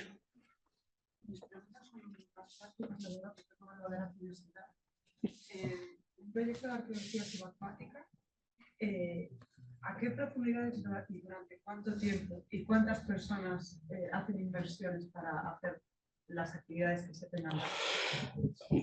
Bueno, la inmersión, obviamente, y toda la logística va condicionada por la profundidad e incluso por la situación del pecio, ¿no? Y luego, cuando practicas buceo, te expones a trabajar en atmósferas negativas que afectan al cuerpo humano, por lo cual hay una tabla de limitaciones de trabajo y profundidad que no puedes alterar, ¿no? En profundidades como está, por ejemplo, el pecio Viveiro 1, un buceador puede trabajar 300 minutos al día. Es lo que se permite. Pero claro, cuanto más profundidad, ese margen de tiempo se va reduciendo, ¿no? Y sumando también el tiempo de descompresión y de descanso entre inmersiones. O sea, es muy complicado en ese aspecto. ¿Qué posibilidad sería, por ejemplo, Nosotros tenemos la gran suerte, cuando tomamos por objetivo la ría de Viveiro, aparte de tener la fortuna de encontrar el apoyo, una de las ventajas que teníamos es que era una ría sencilla y virgen. Era sencilla porque la profundidad máxima son 19 metros, por lo cual la mayor parte de los pecios que estamos trabajando están en una cota inferior a -10, lo cual nos permite trabajar más tiempo en ellos que uno que está en cota -20 o que puede estar en -30. Luego es una ría. Al ser una ría está muy protegida y nos permite trabajar en septiembre, que a lo mejor en otras provincias que no tengan ría, que sean del norte, a lo mejor en septiembre ya ni vas al agua, ni se te ocurre, ¿no? Esto nos permite trabajar en septiembre, que es temporada baja, por lo cual los gastos de la excavación son menores, tanto alojamiento como comida. Se ahorra un dinero y también hay que mirarlo, obviamente, ¿no? Y bueno, en ese aspecto, luego hay condicionantes que teníamos en la ría de Viveiro, era que no había excavaciones anteriores en el mar, por lo cual íbamos a ser los primeros en excavar. Sí había trabajos de control arqueológico realizados por Miguel San Claudio, y también una toma de muestras que realizaron en el proyecto For Sea Discovery, pero que son excavaciones en área, como estamos haciendo nosotros ahora mismo. Nunca se había hecho ninguna. Entonces, no íbamos a pisar el trabajo tampoco a nadie. Y otra de las ventajas que tiene la ría de Viveiro es que fue uno de los principales puertos de la corona. De hecho, cuando se dividen las primeras provincias marítimas, Viveiro será una de ellas. Pertenecerá al departamento de Ferrol.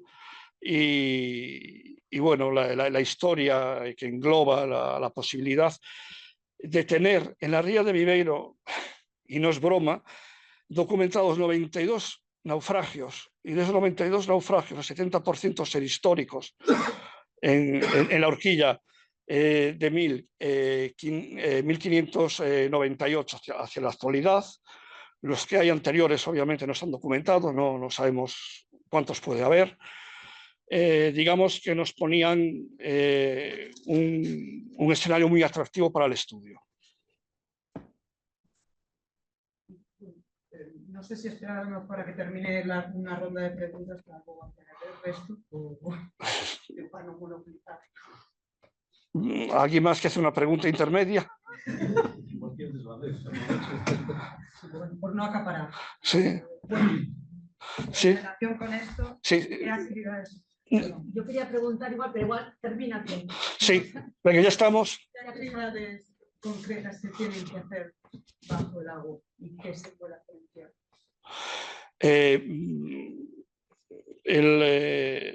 Digamos, el estudio de un yacimiento arqueológico, los conceptos básicos son los mismos en tierra que en mar.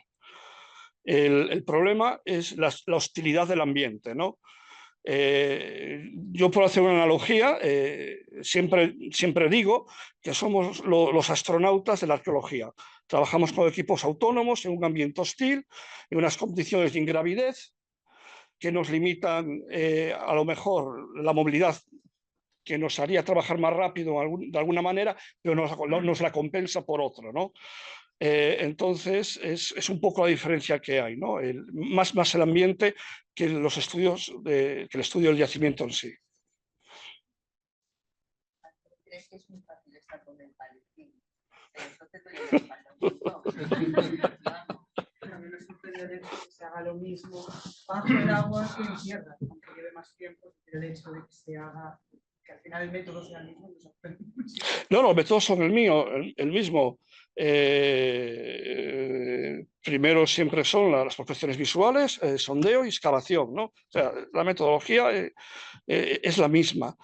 El ambiente lo que te lleva es a trabajar de otra manera, habituarte a trabajar de otra manera en ese ambiente, no es otra. Por ejemplo, una ventaja que tenemos nosotros es que ya teníamos drones desde el principio. Antes de que naciera el primer dron, a un buceador le dabas la cámara, lo ponías encima del yacimiento y ya tenías tu dron, ¿no? O sea, ya íbamos por delante. Luego cosas que van en contra nuestra, que si te entra una mala mar te puede fastidiar toda la campaña.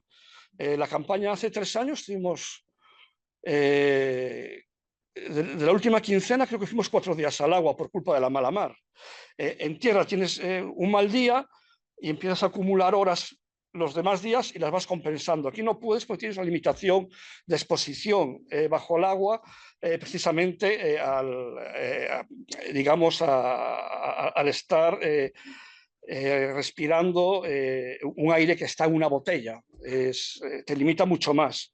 De hecho, normalmente solemos llevar 2 botellas para hacer turnos, ¿no? Otra pregunta que habías hecho, perdón, que no te había contestado, es que trabajamos por parejas. Trabajar por parejas minimiza la posibilidad de que tener un accidente grave. Si un compañero está mal, el otro va a actuar. De hecho, formamos a los alumnos que están llegando en rescate. De hecho, yo soy instructor de rescate y tenemos un buzo de la Armada en el equipo que entre los dos pues, les damos unas nociones primero de cómo perfeccionar su sistema digamos, de desenvolverse en el agua y aparte cómo realizar los rescates en caso de una incidencia. Luego tenemos siempre un equipo de buzos preparados para echarse al agua si hubiera algún problema. Sería un equipo de seguridad que está pendiente de que si surge alguna alarma o un imprevisto pueda saltar a auxiliar a los equipos que están abajo. Y luego hay un momento de descanso, que es ese momento que dejas que el cuerpo se recupere tras estar trabajando en atmósferas negativas y puedes hacer otra inmersión después, ¿no? Es muy técnico, o sea, es todo muy técnico dentro de lo que es la excavación de un yacimiento subacuático. Sí. ¿Es válido el nitrox para trabajar en esta actividad? El nitro se puede utilizar en esta actividad sin ningún problema. Ahora no se utiliza, es más caro. Es más caro. Al final no te compensa tampoco, hay que andar midiendo mezclas. No sabemos qué es el nitro. ¿Contesten ustedes? En la botella, en lugar de llevar el aire un contenido de nitrógeno, utiliza una mezcla de nitros que tiene un contenido de nitrógeno más alto. Esa mezcla se llama nitro. Sí, eso es una. Sí. También hay Trimix.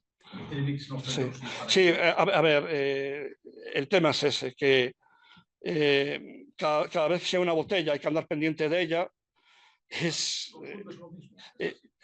¿Confundes lo mismo? Yo tengo hecho el curso y yo sí consumo lo mismo, pero bueno, yo soy generoso de cuerpo. Pero no, yo consumo mucho aire y mucha mezcla, vamos. Lo principal de trabajar con ese sistema es que el cuerpo, digamos, está más descansado. Afecta más al agotamiento, ¿no? Y es positivo, obviamente. Lo que pasa es que, es lo que le digo, sería una piedrecita más en el camino a la hora de trabajar. O sea, aunque podamos pensar que es positivo, prepara tu botella, prepara la mezcla, comprueba la mezcla. Obviamente es más cara una botella, tener una botella con mezcla que sin mezcla. En todo eso lo trabajamos con aire. ¿Los apoyos que recibe este proyecto de las instituciones son suficientes? He de decir que crecen cada año. Les puedo contar una anécdota. Un momento, por favor, que no sé. Voy a bajar esto aquí. La primera intervención que hicimos,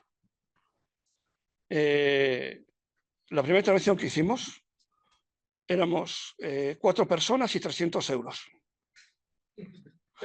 La primera intervención, no es broma.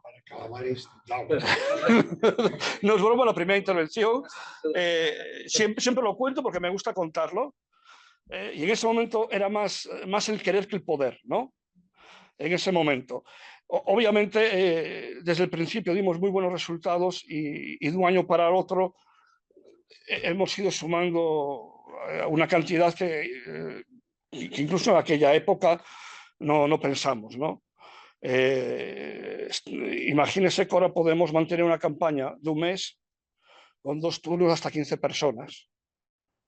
Entonces, de aquellos inicios a lo que estamos hoy ha sido todo el trabajar bien y el demostrar, ¿no? Sí. Voy a hacer una pregunta, pero esta chica que quiere preguntar para que no... Sí. Pero antes de nada, veo que nadie sale y a mí ya me han preguntado varios si hay alumnos que pueden intervenir y que pueden trabajar como voluntarios. Hablan un poquito de eso, de si se puede hacer. Bien. Tenemos 3 áreas de trabajo principales, que es la subacuática, la terrestre y el laboratorio. Bien.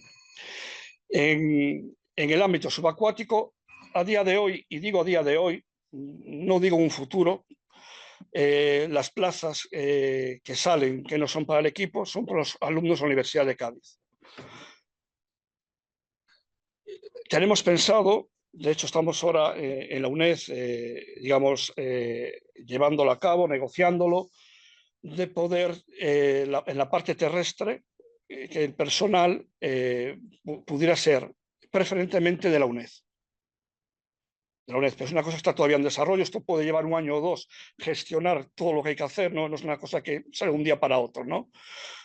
Porque hay que ver si las condiciones nuestras son las mismas que requiere la universidad,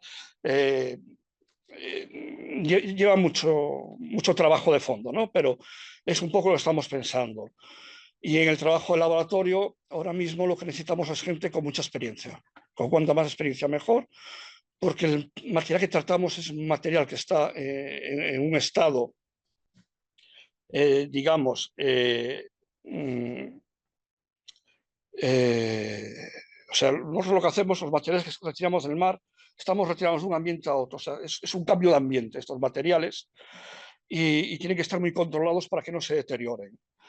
Entonces, en ese aspecto y en el aspecto de la parte de laboratorio que se dedica a la investigación, necesitamos muy buenos resultados y mucha seguridad también para estos elementos arqueológicos, ¿no? Entonces, ahí, en lo que llamamos en el laboratorio, se va destinando a la gente que trabaja en el proyecto y se ve que se desenvuelve de una forma muy válida para meterle este marrón, que es un verdadero marrón. O sea, es, digamos, posiblemente la parte de más responsabilidad del proyecto, ¿no?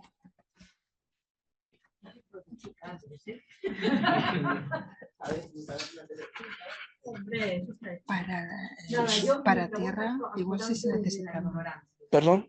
Que es desde la ignorancia. Sí.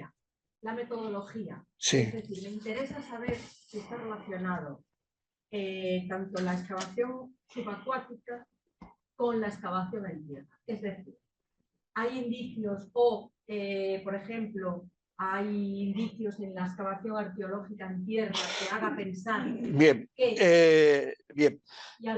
Por eso hay 2 equipos, ¿no? Precisamente. Cada equipo se va a ocupar de su área y luego con los resultados nos sentaremos y empezaremos a cruzar datos. Y a partir de ahí es donde sacaremos hipótesis y propuestas.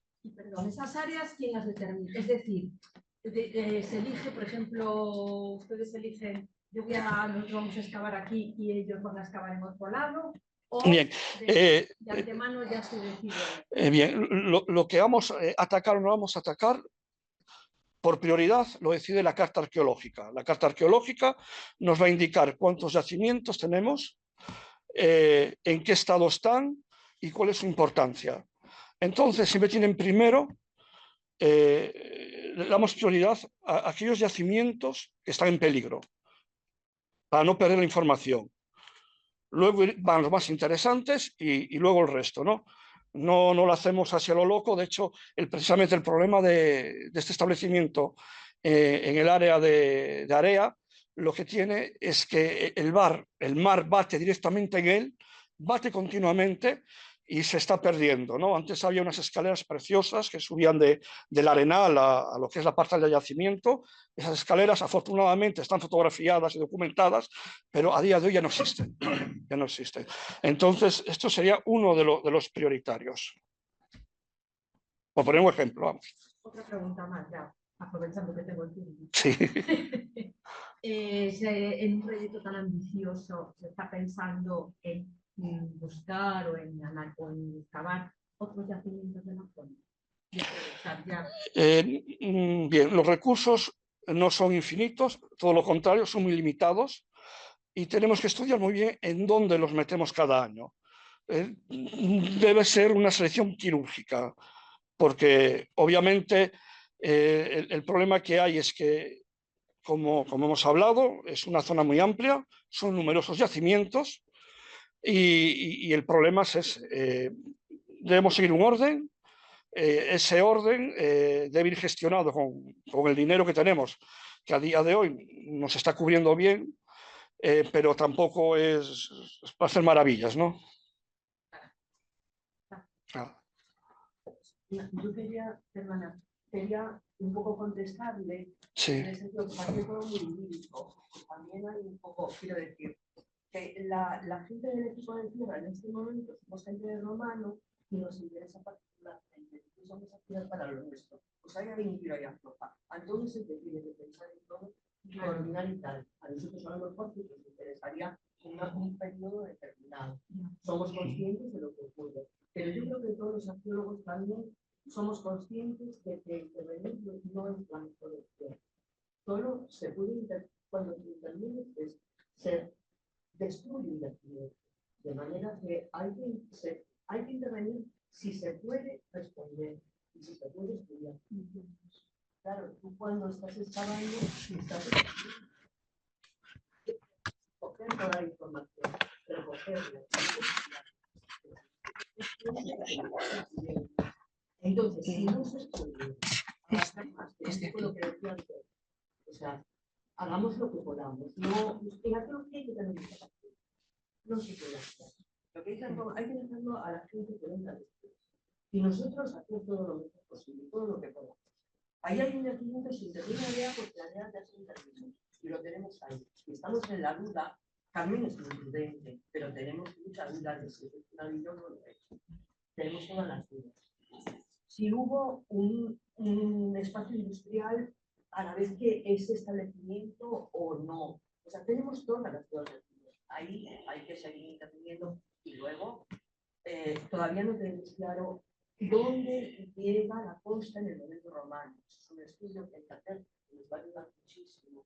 Luego un trabajo de prospección que también se complica, y Antonio ve las complicaciones y nos dice, no, pero nosotros queremos hacer esto, y eres el que tiene que echar. Pero un trabajo de prospección se impone, porque necesitamos saber... Sí, en el caso, por ejemplo, de este yacimiento en concreto, es que urge. Este yacimiento se va a perder estando en tierra, se va a perder. Se está perdiendo, entonces... El efecto de las mareas, sí. Efectivamente. Pero no es el único, damos un listado y nos echamos a leer. Sí. Sí, en la costa hay varios, ¿no? Que, bueno, hay uno, por ejemplo, que dicen que es romano, pero no se ha excavado y lo que está pasando es como en Area, ¿no? Que el mar va llevando materiales, entonces se va destruyendo. Ya la última pregunta. Sí. En los meses de septiembre siempre designamos días para visitar, sí. No me refiero, perdón, es que yo me está diciendo bucear. Yo es que bucear no puedo. Entonces... No, incluso a los yacimientos subacuáticos también organizamos una visita anual. O sea, también llevamos a buceadores a ver los yacimientos. O sea, ya les digo, la difusión es total. Es total. Sí, de hecho puede ir ahora mismo, que no hay ningún problema, ¿no? Bueno, pero cuando estemos trabajando, hablando de eso, ¿no? En época de trabajo, siempre tenemos un día que hacemos un fin de semana de jornadas de puertas abiertas, donde invitamos a la gente a participar y los arqueólogos están trabajando en los yacimientos, se los van a enseñar, les van a explicar y los van a atender. El receptor final de todo este esfuerzo es la sociedad. O sea, no es algo que yo haga para mí, no, lo hacemos para la sociedad. Por lo cual, esta necesidad de divulgar es vital para dar a conocer este patrimonio y llegar a entenderlo para protegerlo, porque lo que no entendemos no lo protegemos tampoco. ¿Esos días de visita para los grupos dónde se...? Normalmente se publican en en la página que tenemos en Facebook, en La Voz de Galicia y El Progreso de Lugo también suelen publicarlos, y en las páginas de la Federación Española de Actividades Subacuáticas. Son siempre en septiembre, es una vez está ya avanzada la campaña, obviamente para tener algo que enseñar y algo, a ser posible que sea nuevo, de reciente hallazgo. Y sí, o sea, ahí ya les digo, un fin de semana dedicado a esto. Al hilo de lo que preguntó la compañera, sobre si tenéis otras en perspectiva, alguna otra intervención. Me refiero a ahora que se está dragando la ría del Burgo, cuando al principio se expuso que la parte ya de la zona de Oleiros que iba a ir más despacio porque había pecios y había restos arqueológicos. ¿Qué sabéis de estos? ¿Está en peligro con todos estos trabajos? ¿Hay algo al respecto? A ver, todos los trabajos de dragados ponen los yacimientos. Puedes hacer un control arqueológico. La verdad que en la ría del Burgo no he trabajado, no sé cómo está, pero sí sé que hay un equipo de arqueólogos contratado para la Junta para supervisarlos. Muchas cosas.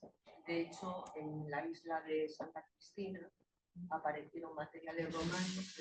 Vamos a empezar también con la gente de aquí que lleva unas preguntas. En mi opinión, ¿cómo podemos contactar con los ponentes? Todo ese espacio es un espacio absolutamente poblado, por parte de un espacio completamente poblado. Hablo del periodo del resto pues igual. Y entonces cualquier actuación en cualquier momento pues puede hacer. Y aparece, pues ya te digo, materiales latericios, cerámicas ya muy lavadas y todo eso tiene que ir. Yo creo que nunca es suficiente. Lo que pasa es que hay que vivir. La arqueología no tiene la vida. Sí. Sí. Vamos con una última pregunta, que hay una batería también preparadas. Sí. Última pregunta del público presente. Ahora vamos ya con los que hay desde casa. Sí. Sí, una cosa. Veo que tiene mucha relación con la Universidad de Cádiz, evidentemente por su trabajo, ¿no? Pero no quito para nada si tienen alguna relación con Cartagena, que también tienen una gran experiencia, si tienen algún trabajo, algún convenio. No. Cartagena es, bueno, es, digamos, nuestro centro nacional, ¿no? Pero no tenemos, digamos, tenemos contacto en el sentido de cuando organizan eventos de divulgación y demás, pues vamos o asistimos, lo hacen ellos y demás, pero a nivel trabajo no. De hecho no tenemos ni siquiera con universidades gallegas y estamos trabajando en Galicia, así que fíjese el tema. O sea, son muy especiales. Sí. Son muy especiales. Pero están trabajando. Sí, trabajan muy bien y tienen dinero. ¿No? Lo que pasa es que sí que es verdad que la Universidad de Murcia está trabajando mucho en Cartagena en el ámbito terrestre, pero que y está sacando, vamos, es una maravilla todo, pero no tiene un proyecto como este. Y en segundo lugar, las corrientes marinas, comentaba antes, por ejemplo, el Sevique que hicieron, ¿no? La cesión del puerto, sí. Se supone que en un futuro tenga mucha incidencia en lo que nos está comentando el proyecto. La playa llegó a desaparecer hace unos años. La playa de Cobas llegó a desaparecer. De hecho, la playa de Cobas a día de hoy, la arena que tiene, la mayor parte de la arena que tiene, se trajo en camiones. O sea, la incidencia es brutal. De hecho, lo puede buscar en prensa. Sí, hubo protestas, efectivamente. Usted puede buscar en internet referente a la playa de Cobas, puede poner retirada de la playa de Cobas, la busca, el buscador, algo así, y verá el montón de noticias que hay de cómo esta alteración de la hidrodinámica ha llegado a horadar, a zapar con tal fuerza esa zona que ha llegado casi a hacer desaparecer la playa. De hecho, está restituida por la Consejería de Mar. Pero bueno, es un poco el precio de la civilización. Voy a contestar unas preguntas que están haciendo aquí, que están aquí. Vamos a ver. Sí, vamos a ver las primeras. A ver. Al hilo, leo la pregunta de FB Botana. Al hilo de la mención a la costa de Amariña, ¿se ha encontrado algo en la península del Faro de San Ciprián? Es para ti. Pues la verdad es que no lo sé. Siento decir. Lo apuntaré y lo miraré. Bien.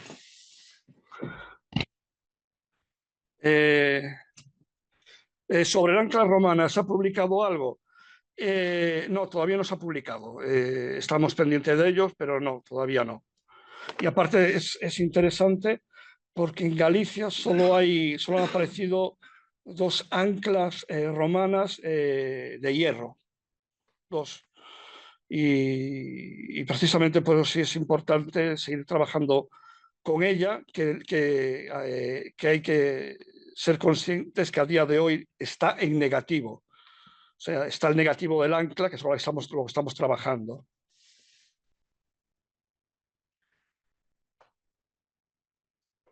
Aquí estuvo Raúl explicando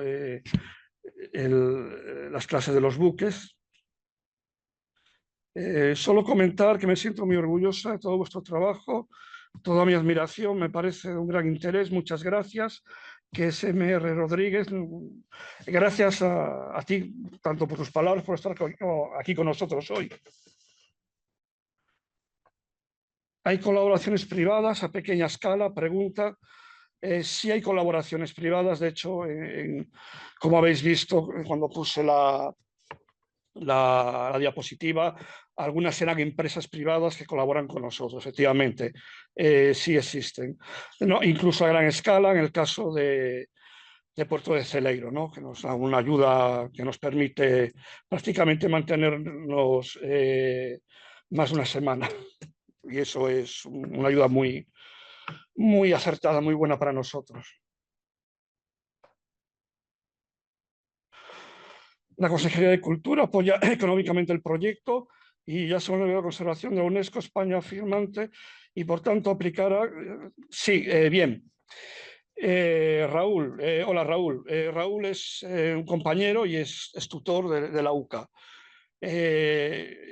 En los próximos meses vamos a iniciar una serie de reuniones precisamente con este objetivo, y no solo con la Consellería de Cultura, sino también con la Consellería de Juventud a través de la DEMAR, para ampliar todavía más el aparato logístico, ¿no? Esperamos tener disponibles para el año que viene, con un poco de suerte, además de lo que ya tenemos, alojamientos que no nos cueste a nosotros parte del presupuesto, y un aula para formar y y bueno, y algún elemento más de logística que el proyecto necesita por la envergadura que tiene. Seguimos con Raúl. Mensaje eliminado. ¿Cuáles son las complicaciones que os encontráis a la hora de trabajar en un yacimiento en el agua? El frío, la visibilidad, los elementos mecánicos, dotaciones. Pues sí, Raúl Frisuelos, los has nombrado. El frío afecta mucho. De hecho, tenemos una compañera que es de tensión baja y solo puede hacer una inmersión al día. En muchas de las ocasiones, la visibilidad, en el caso de la Fragata María Magdalena, ser una zona de lodo, digamos, trabajamos en visibilidad negativa, ¿no? Una visibilidad que a veces dependemos de cabos guía para llegar a donde estamos trabajando.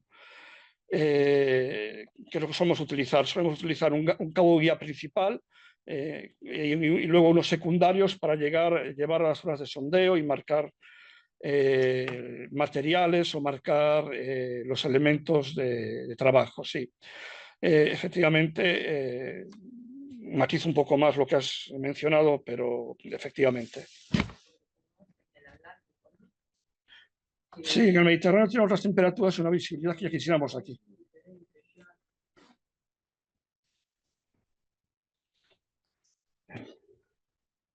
Hablabas de los gastos de alojamiento, la semana del Resurrection Fest. Ni locos. Ese día vamos con la tienda de campaña en plan hippie porque no queda otra. ¿Existe algún riesgo para los diferentes yacimientos de la ría con el sector del buceo recreativo y deportivo? Bien, ahí puedo hablar con contundencia además. Los clubs en concreto que hay en la ría de Viveiro y con la mayor parte con los que he trabajado están muy concienciados con lo que mencionas, ¿no? Suelen ser muchas veces los primeros interesados en cuidar estos yacimientos. Mi relación, puedo asegurar que en un 90% en este sentido ha sido positiva, ¿no? De hecho, el que estos yacimientos estén en la ría redunda en la asistencia digamos, de clientes a los clubes recreativos y deportivos. Por lo cual, en este proyecto y en los que dirijo en otros lugares, vamos muy de la mano con los clubes de buceo porque son uno de los pilares que tenemos digamos, a la hora tanto de trabajar como de difundir, como de controlar los yacimientos a lo largo del año. Otra pregunta, también de Raúl Frisuelos. ¿Sería factible utilizar elementos de buceo profesional, equipos de aire a través de narguilé, agua caliente? Sí. Imagino que te veo puesto en el tema, que sabrás que la nueva ley de buceo, bueno, toca precisamente estos temas y por ejemplo, el tema de narguilé, legalmente en España, en áreas de trabajo solo pueden utilizarlas buceadores profesionales. Este es mi caso y el de muchos arqueólogos que hemos tenido que formarnos como arqueólogos profesionales para poder trabajar, sobre todo con la antigua legislación que era mucho más dura para nosotros. Pero sí se puede, cumpliendo las condiciones de la ley de buceo y obviamente teniendo la titulación que se exige para ello. Susana Ricard, aquí he hecho.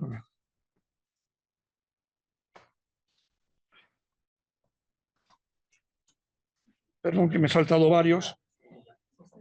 Bien, aquí estamos. Sí, podéis contactar con los ponentes. Le diré a la secretaría que os envíe a todos el correo del proyecto para que lo tengáis, por si estáis interesados en hacer cualquier otra consulta. De verdad que para nosotros el estar dispuestos a divulgar es primordial.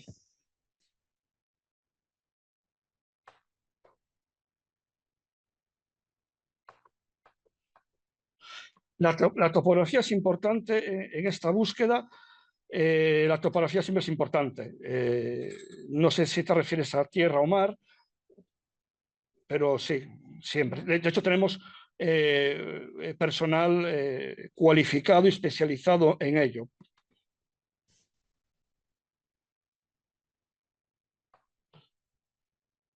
Cuenta bancaria. Muchas gracias. Pero esta pregunta me la han hecho varias veces y yo siempre he respondido lo mismo.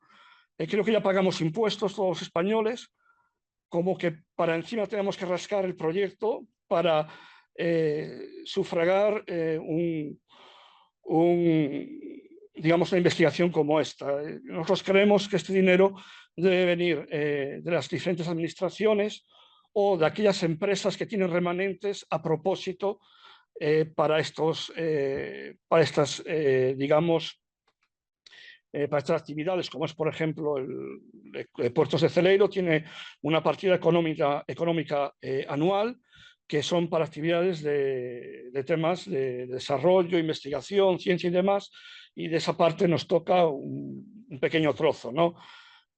Por lo cual se agradece M. Rodríguez, como lo agradezco siempre, pero no podría aceptar dinero de un particular. Iría contra mis principios. Muchas gracias.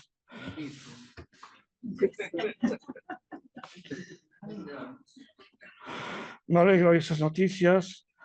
Cuenta bancaria otra vez. Bueno, lo dicho. Susana, os adoro. Pasa la gloria. La gorra. Pasa la gorra. No. ¿Alguna pregunta más?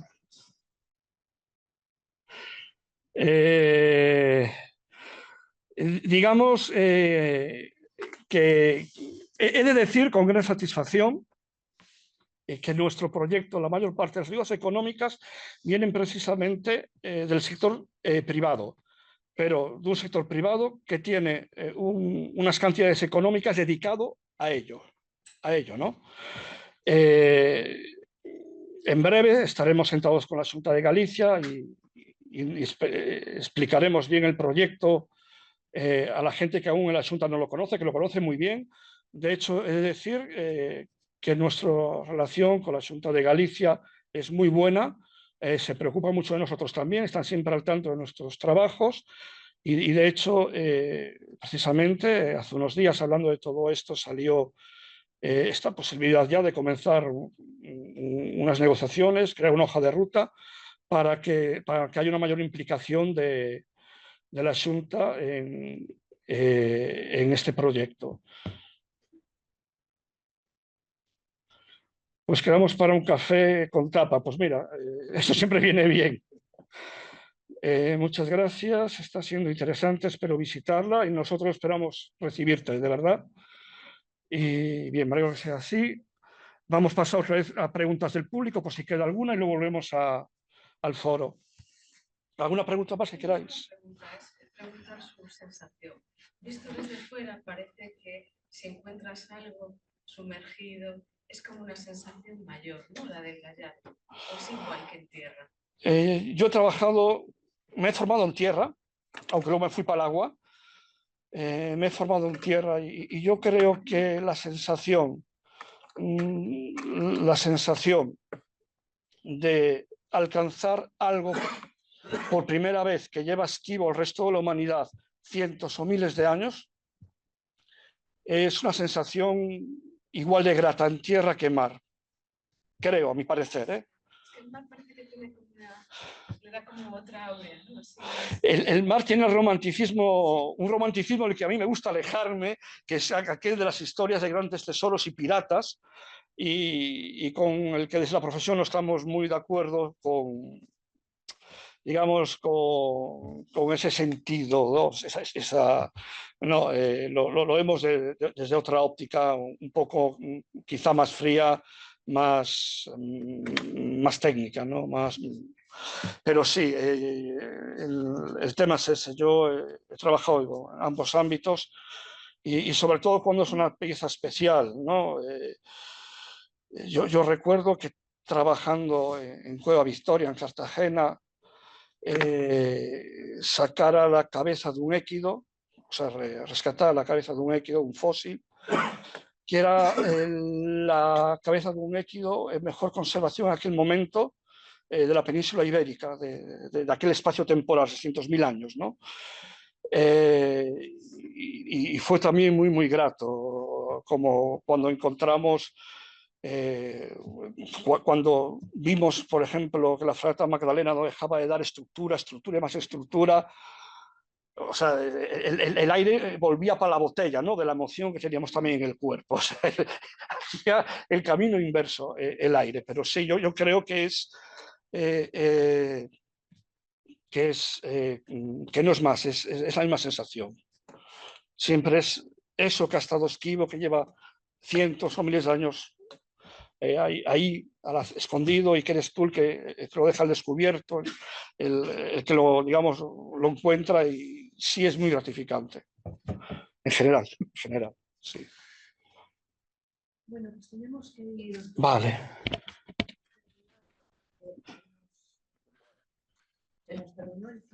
La bombona se acaba. La conferencia quedará grabada y accesible. Entiendo que sí, porque hay un número también de alumnos matriculados en diferido. Así que entiendo que sí, que habrá. Sí, todo el mundo va a tener un diferido. Sí, me dicen aquí que la coordinadora de estas charlas, que imagino que por medio de un enlace, ¿no? Por medio de un enlace. Sí, que se enviará un enlace con esta charla en diferido. Sí. O sea, los que han visto en directo también lo podrán ver en directo. Pues nada, pues muchas gracias a todos.